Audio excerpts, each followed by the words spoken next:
I'm on the ground and the cameras are on me. They're off camera. And I looked at Ruffalo and I forgot my line. And I go, what's my line? Like he would know. It's a different character. It's a different actor. You got kind of characters with Josh Brolin. Scene one, take one. Okay. The Goonies. My dad's not home, Mr. Perkins. Is your mommy here?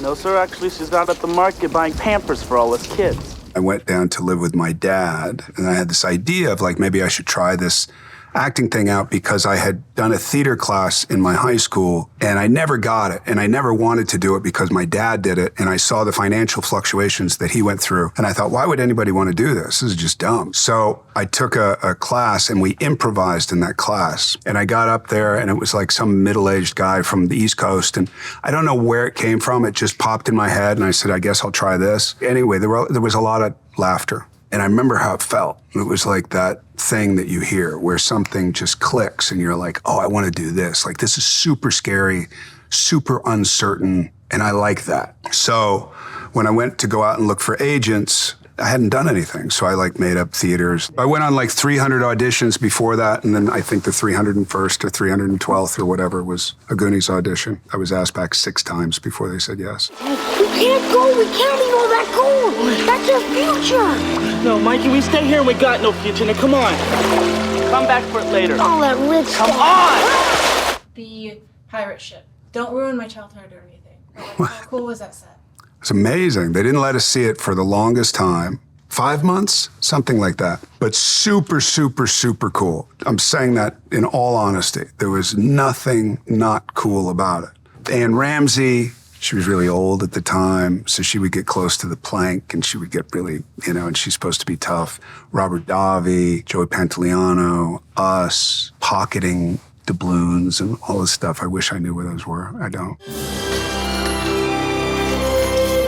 You take the plastic gems that are supposed to be real gems, you throw them in the air, and, you're like, yay. It was a really innocent time and a really fun time. And I thought that's how movies were done, and they weren't. I remember coming up to Spielberg at some point because I was reading Stanislavski, and even though he didn't direct it, he was there pretty much every day. And I said, hey, like, don't you think these tunnels are like my mother's womb? And that, like, that I'm scratching to get out of the womb, and that I need to be born again, but it's a different person, whatever I said.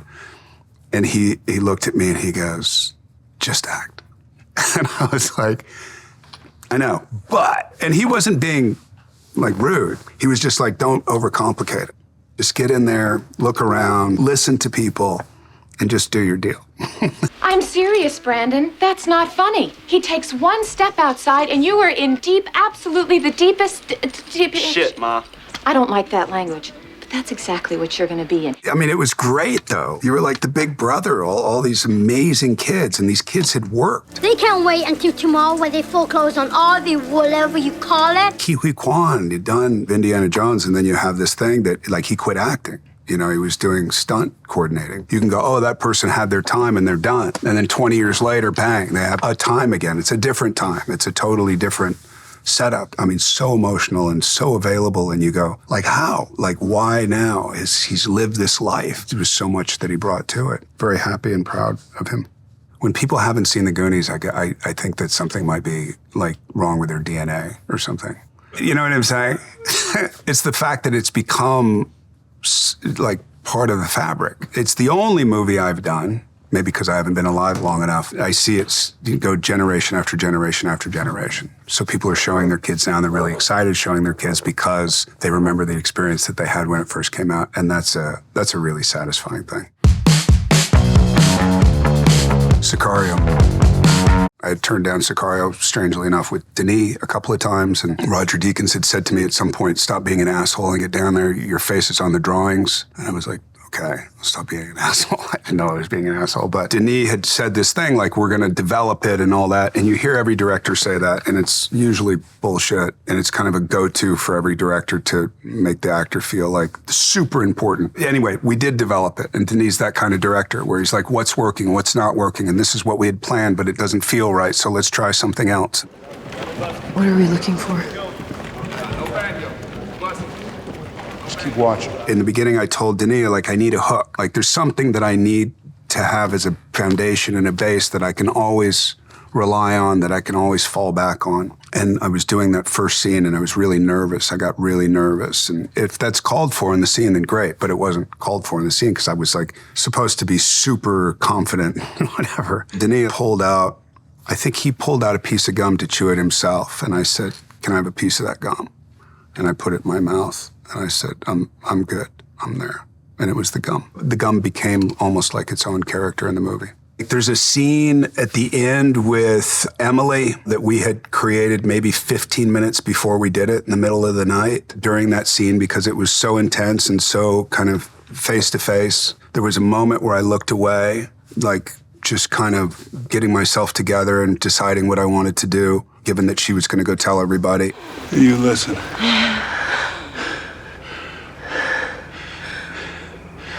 You went at the wrong tunnel.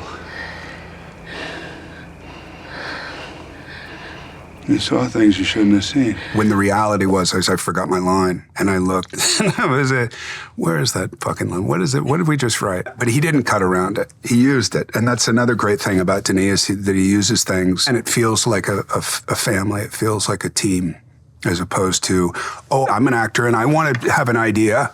I have an idea. Can I, you know? As opposed to just all of us kind of like, what's the better idea? The craft service has a great idea. Let's use that one. Doesn't matter where it comes from as long as it's right. Told us about a tunnel east of Nogales, near Sasaba. Now we're trying to find out what areas near there migrants avoid so we can find the tunnel. I remember Denis coming to my trailer and knocking on the door, and it got to the point where I would say, go away, because I knew that Benicio del Toro, the less Benny said, the better. So then they would give it to me because they go, Josh likes to talk a lot. Why don't you just give it to Josh? And I didn't want to necessarily have all the dialogue in the movie. But it worked out because he'd come in and there was, you know, we'd figure out how to fit in exposition or whatever and try to make it behavioral. And it was a cool process in the end. The MCU. Who is he? He's a super good guy. Just a guy that, you know, is like a neighbor. He's like a neighbor. He's just purple and big. This universe is finite. Its resources finite. If life is left unchecked, life will cease to exist. It needs correction. You don't know that! I'm the only one who knows that.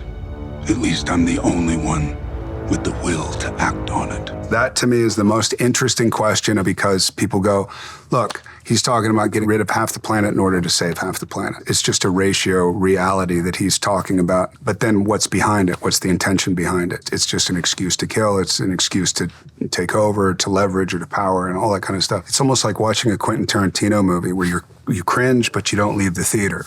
Like, do I want to see violence on this? But there's something about the violence and the behavior behind the violence that has reason to it sometimes.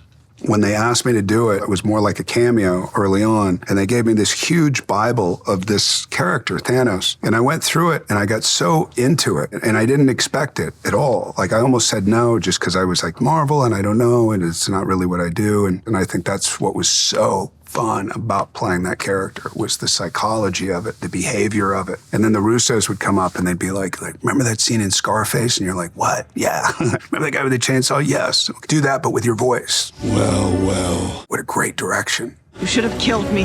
Would have been a waste of parts. Working with people who are absolutely and utterly committed to their vision and their imagination and how to convey it in a way that's inspiring will forever be inspiring to me. You know, I just want to be around those people all the time. But like improvising is when you're like, okay, let's do a take where, say you don't throw her off the cliff. You go, okay. You have 1,500 dots on your face and you're in a onesie with a lot of Velcro on it. And, you know, you don't feel like you're the most powerful person in the universe with it. But I did wear the glove all the time because I like the weight of that glove. So that offset the onesie. When I was looking through YouTube, Benedict Cumberbatch, Smaug. What did they say? Smaug for the Hobbit. He had the same onesie on, he had the same dots on and all that. And I was so blown away that kind of inspired, like, you learn the same lesson again and again and again, you just further it every time. And you're like, it's all about conviction. It's all about how much you lend yourself. I am inevitable. When I was finally in a scene with people who I knew, Ruffalo I knew, Don Cheadle I knew. So we had a scene that we did together. I'm on the ground and the cameras are on me, they're off camera. And I looked at Ruffalo and I forgot my line. And I go, what's my line? Like he would know. It's a different character. It's a different actor. And he looked at me and he goes, I don't know. And I go, you have to know. What is it? What is it? And I knew it was coming. And like Chris is off there saying something. I don't know what he's saying, picking up his big thing. And I go, what's the line? And he actually gave me the line. And I remember I thought that was so funny. It was like, how the fuck did you remember the line? Ruffalo's the nicest human being in the world and the most giving human being. That's my favorite memory of doing that movie. Dune.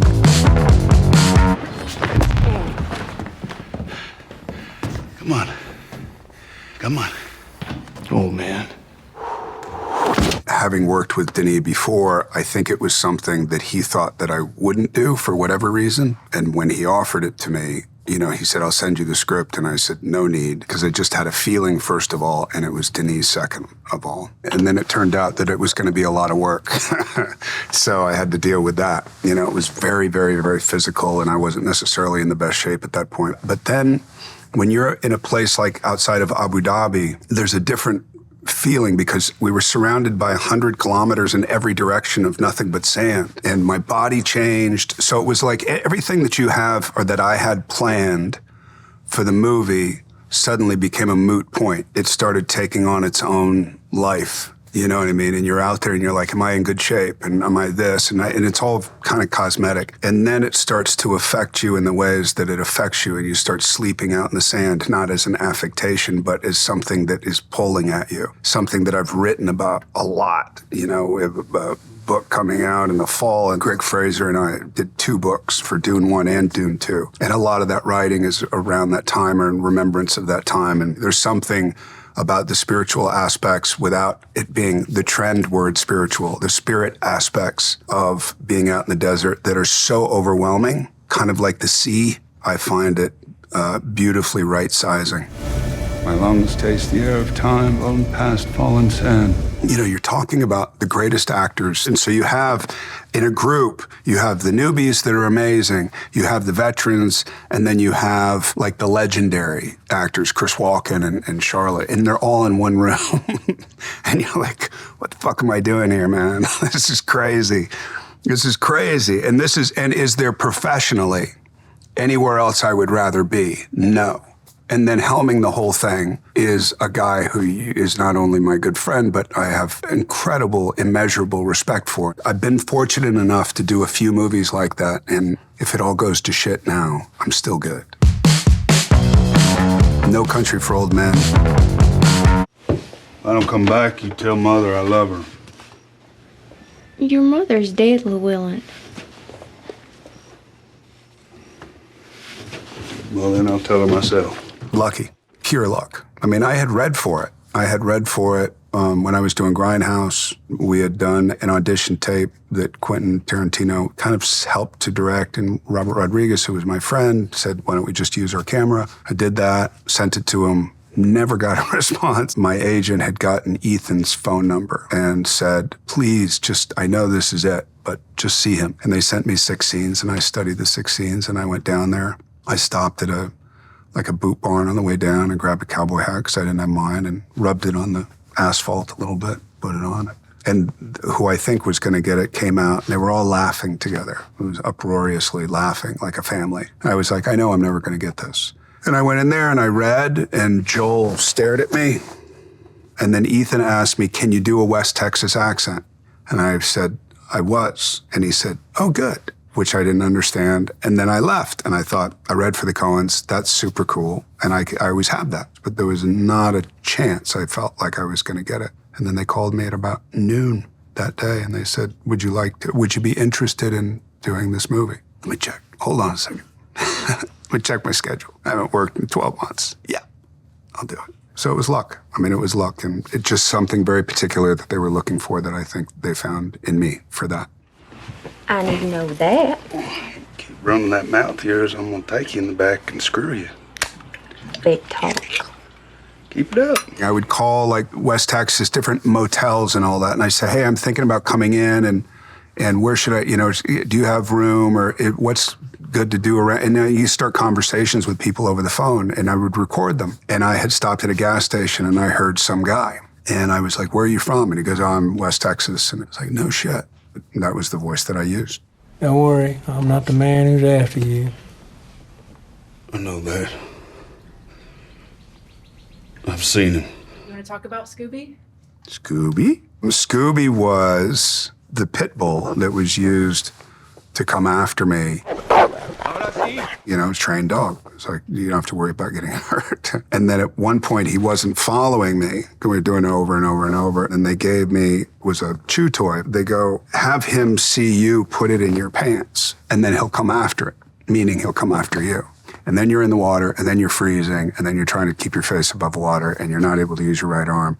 And then you look back and you see this dog that's just like, just can't wait to just eat you. But he wants to eat the thing that's in your crotch. So even if he doesn't eat you, he's going to eat your crotch. And that's never a good thing. He got closer and closer, and I went with one arm trying to get under, but I couldn't get under because I had the floaty in my crotch. So I reached down and I'm pulling this thing and I'm trying to get it out, but my pants are wet, so they're stuck to my stomach and stuck to my legs. And finally I rip it out and probably ripped something else with it and then threw it away. And then he didn't care about me. He went in another direction. But yeah, Scooby was super scary. Then you look over at the Coens and what are they doing? They're not concerned about their lead actor in the least. Like not even for a nanosecond, just laughing, smiling and laughing. True grit. Any harm comes to that child, you do not get paid. Harold, let me ride up with you.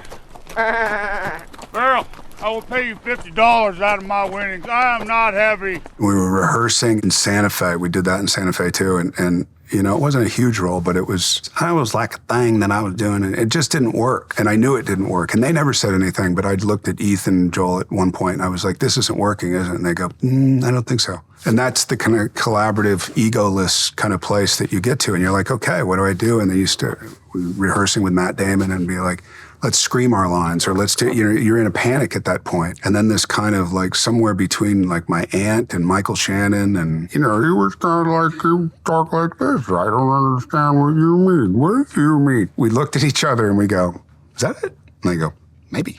I know you. Your name is Maddie, but you're little Maddie the bookkeeper.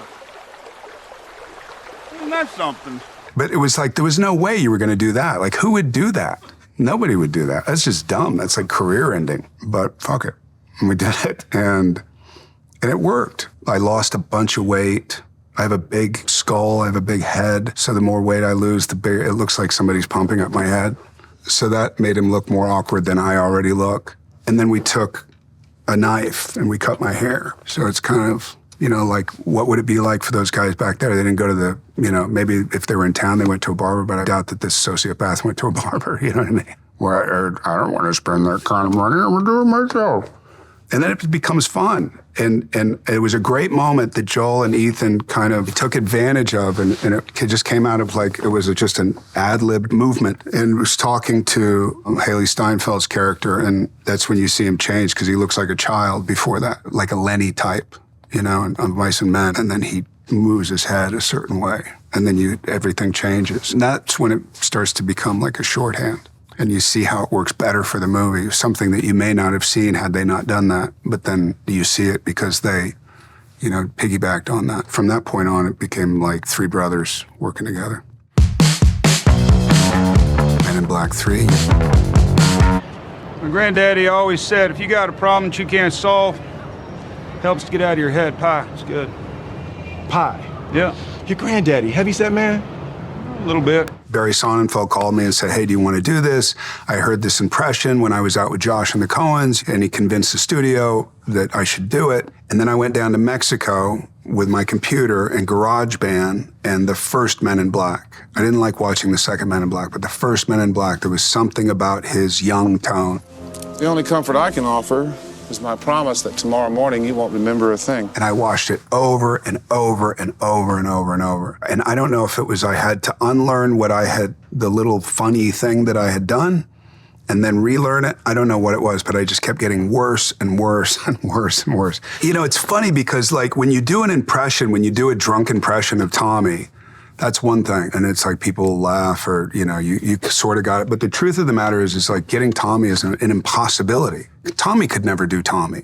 Like it's so disconnected and it's so like the lilts are all over the place and they don't repeat themselves and they change. And I was in, again, total panic. And then eventually I got a line. So when we got to set and I did my first scene with Will, who I didn't know very well, and Will was doing all this stuff to get ready. You know, some people that do thing, and he was going, "Mwah, mwah." And I was like, what the fuck, man? And I'm trying to focus, and I'm super nervous about doing this voice and whether it's gonna work and the mannerisms are gonna work. And now I know what you look like when you're lying. Why don't you show me what you look like when you're telling the truth? We did the scene. And Barry came around the back of the camera and he had tears flowing down his face. He goes, I knew it, I knew it, I knew it. Like I knew you could do it, basically. And then he stayed there and he kept crying. And then Will started laughing hysterically and pointing at him. And then Barry kept crying. And then Will kept laughing and kept pointing. And I was sitting there not knowing what the fuck was going on. I was like, this is the beginning of a very long process that I'm really happy that I made somebody happy that they hired the right person, but now I have this to contend with. That's how the whole relationship went. I'm not sure at this point whether Barry Sonnenfeld was the lead of that film or the director. I'm not sure.